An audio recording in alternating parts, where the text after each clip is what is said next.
Hello बच्चों, let's read this question. The question says, with reference to the figure given below, match the items in column first with terms in column second and choose the correct option from the codes given below.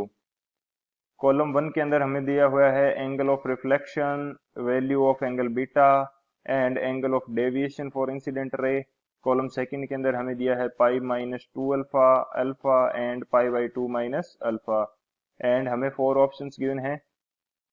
Option A के अंदर दिया है A1 B2 C3 and B के अंदर दिया है A3 B2 C1 and option C के अंदर हमें दिया है A2 B3 C1 and option D given है A2 B1 C3। तो इस क्वेश्चन के अंदर हमें एक फिगर दिया है जिसके अंदर एंगल ऑफ इंसिडेंस हमें गिवन है अल्फा एंड रिफ्लेक्टेड रे है जो मिरर के साथ कितना एंगल बना रही है, बीटा।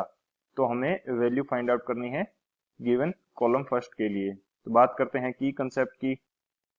तो जो की कंसेप्ट हम इस क्वेश्चन के अंदर यूज करेंगे, ये हमारे पास क्या हो जाएगा, की कंसेप्ट, फर्स्ट की कंसेप्ट हमारे पास हो जाएगा फॉर रिफ्लेक्शन।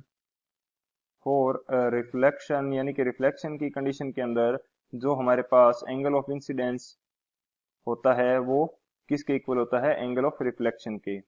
तो यानी कि जो एंगल ऑफ इंसिडेंस आई है इसकी वैल्यू आर के इक्वल होगी, जो हमारे पास क्या होता है, एंगल ऑफ रिफ्लेक्शन। तो ये तुम्हारा हो जाएगा फर्स्ट की कंसेप्ट। एंड सेकंड की कंसेप्ट होता है, ये हमारे पास क्या यूज करेंगे हम, कि नॉर्मल जो है ये सरफेस के साथ या मिरर के साथ कितना एंगल बनाता है, 90 degree. Normal makes an angle of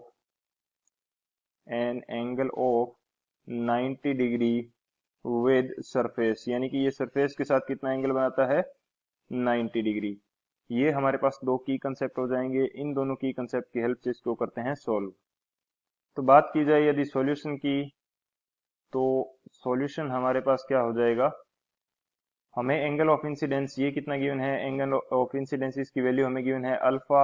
and जो एंगल ऑफ इंसिडेंस होता है ये हमारे पास एंगल ऑफ रिफ्लेक्शन आर के इक्वल होता है। सो हमारे पास आर की वैल्यू भी किसके इक्वल आ जाएगी, अल्फा के इक्वल।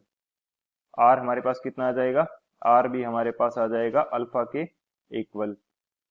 सो यदि बात करें हम जो एंगल बीटा है या रिफ्लेक्शन एंगल की बात करें, सॉरी नॉर्मल का जो सरफेस के साथ एंगल है ये हमारे पास कितना होता है, 90 डिग्री। नॉर्मल का सरफेस के साथ एंगल होता है 90 डिग्री। तो जो हमारे पास एंगल आर है इसकी वैल्यू यदि मैं यहां से फाइंड आउट करना चाहूँ तो ये मेरे पास किसके इक्वल आ जाएगी, 90 माइनस बीटा के इक्वल, 90 माइनस बीटा। एंड जो आर की वैल्यू है ये हमारे पास किसके इक्वल है, अल्फा के इक्वल। तो अल्फा किसके इक्वल आ जाएगा, 90 माइनस बीटा के इक्वल। एक तो कंसेप्ट हो गया हमारे पास ये। सेकंड, इस क्वेश्चन के अंदर बात की गई है एंगल ऑफ डेविएशन की। जो डेविएशन एंगल हमारे पास होता है, यदि मैं इंसिडेंट रे को आगे की तरफ बढ़ाऊं, यानी कि यदि ये प्लेन मिरर नहीं होता तो ये रे कुछ इस डायरेक्शन के अंदर जाती, एंड लेकिन प्लेन मिरर के कारण ये रे रिफ्लेक्ट कर गई।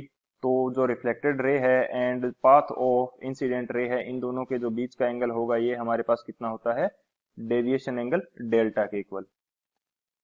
सो अब यदि मैं बात करना चाहूं कि जो इंसिडेंट रे का पाथ है इसके ऊपर टोटल जो एंगल होगा उसकी वैल्यू हमारे पास कितनी होगी, यानी कि मैं बात कर रहा हूं इस एंगल की, तो ये पूरा एंगल हमारे पास होता है 180 डिग्री। सो यदि मैं यहाँ पे लिखना चाहूँ 180 डिग्री, ये किसके इक्वल हो जाएगा, ये हमारे पास इक्वल हो जाएगा अल्फा प्लस आर, यानी कि एंगल ऑफ जो हमारे पास रिफ्रैक्शन है प्लस डेल्टा के इक्वल। तो यहां से यदि डेल्टा की वैल्यू फाइंड आउट करी जाए तो डेविएशन जो डेल्टा है इसकी वैल्यू हमारे पास आ जाएगी 180 degree minus alpha minus R. And R जो एंगल है इसकी वैल्यू हमारे पास कितनी है, ये अल्फा के इक्वल है। सो हमारे पास डेल्टा की वैल्यू आ जाएगी 180 माइनस 2 अल्फा। डेविएशन एंगल हमारे पास कितना आ गया, 180 माइनस 2 अल्फा। एंड इसको क्या लिख सकते हैं, पाई माइनस 2 अल्फा के इक्वल। सो बात करते हैं अब ऑप्शंस की, कि कौन सा ऑप्शन हमारे पास करेक्ट होगा इस कंडीशन के लिए। तो हमें बोला गया है कॉलम फर्स्ट के अंदर ए के अंदर हमें बोला गया है कि जो एंगल ऑफ रिफ्लेक्शन है इसकी वैल्यू हमारे पास कितनी आ जाएगी, एंगल ऑफ रिफ्लेक्शन ये हमने फाइंड आउट किया है कि इंसिडेंस एंगल के इक्वल होता है जिसकी वैल्यू हमारे पास अल्फा है, तो ये हमारे पास हो जाएगा अल्फा। सो कॉलम सेकंड का 2 ऑप्शन आ जाएगा। एंड बी के अंदर हमें बोला गया है value of angle beta, beta angle की जो वैल्यू है ये हमारे पास कितनी होगी, यदि मैं बीटा एंगल की वैल्यू निकालूं तो यहाँ से जो हमारे पास alpha is equal to 90 minus beta है, तो बीटा की वैल्यू हमारे पास कितनी आ जाएगी, बीटा की वैल्यू मेरे पास आ जाएगी 90, 90 को लिख सकता हूँ मैं पाई बाई 2 माइनस अल्फा के इक्वल, तो बीटा मेरे पास कितना आ गया पाई बाई 2 माइनस अल्फा। तो यहाँ से कौन सा ऑप्शन करेक्ट हो जाएगा, जो थर्ड है कॉलम सेकंड का वो करेक्ट हो जाएगा। एंड सी के अंदर हमें गिवन है angle of deviation of the incident ray, ये अभी हमने फाइंड आउट किया है, ये हमारे पास कितना आ रहा है पाई माइनस 2 अल्फा। सो सी के लिए कौन सा करेक्ट हो जाएगा, ऑप्शन 1। तो ये ऑप्शन किसके अंदर है, जो हमारे पास ऑप्शन सी है A2 B3 C1, तो ऑप्शन सी हमारा करेक्ट ऑप्शन हो जाएगा। So option C is the final answer. I hope you understood it well. Best of luck. Thank you.